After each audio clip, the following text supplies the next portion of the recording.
When I was at the State Department working for Secretary Clinton, she initiated something called the QDDR, the Quadrennial Diplomacy and Development Review.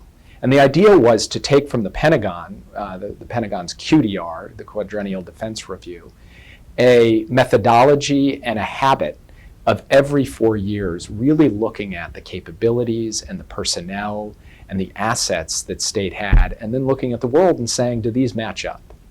And I think we found a couple of areas then that remain gaps between what America needs in terms of its diplomatic pillar of power and what the State Department can currently deliver.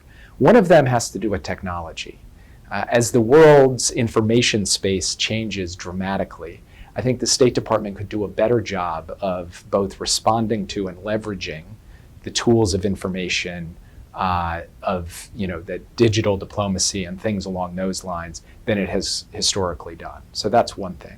The second thing is that you have a much broader set of actors who have influence on the shape of events in the world.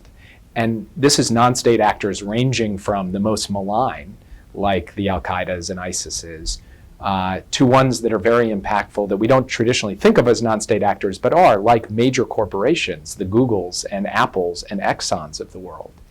And in between, you have a whole range of civil society organizations, advocacy groups, state and local governments, all of whom occupy now a very crowded space that collectively determine whether we're going to move forward on the big challenges we face.